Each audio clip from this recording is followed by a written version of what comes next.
This is a puzzle element example.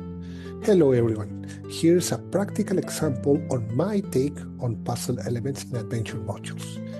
As I explained in an earlier video, I prefer not to use traditional puzzles in modules, as they tend to frustrate many players. Instead, I like to take inspiration from old point-and-click video games, where the protagonist had to make use of clues and objects to solve a particular problem. I don't want this video to be too long, so let's jump right in. Feel free to pause the video so you can read the text if I'm going too fast.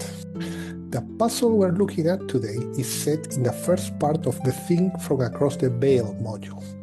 The adventurers are inside a mansion, looking for a woman that was kidnapped by the lone resident of this property. The clues to finding where the kidnapper took the woman are scattered throughout the mansion.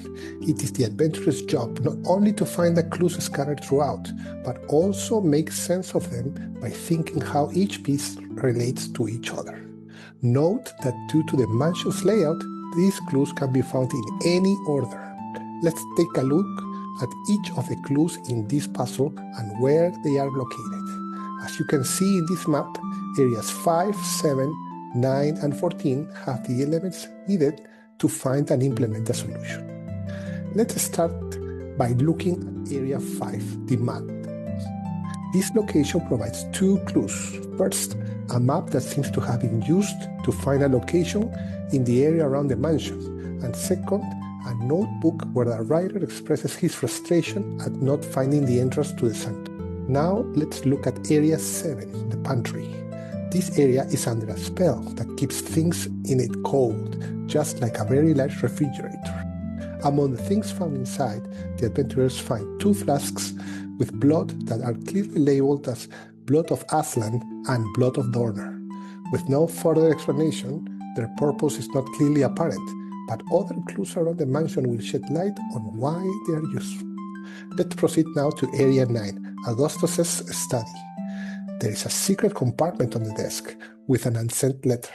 In it, the writer reveals why he kidnapped the woman, the purpose of the flasks with the blood, and where he's headed in order to perform a teleportation ritual. Finally, let's move on to Area 14. This is where the puzzle comes together.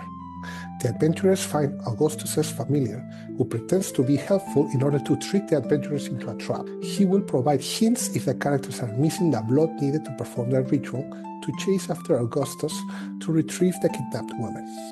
As you can see, this puzzle focuses on providing a fun experience more than a difficult challenge. This is by design, because its completion is tied to the critical path of the adventure, and the last thing you want is to make players frustrated and unable to proceed. Let's get down to the core issue. What thrills does it bring for players? Thrill number 1, discovery and curiosity. Players get a thrill of uncovering scattered fragments of information, which sparks their curiosity and keeps them exploring every room. Thrill 2, deductive satisfaction.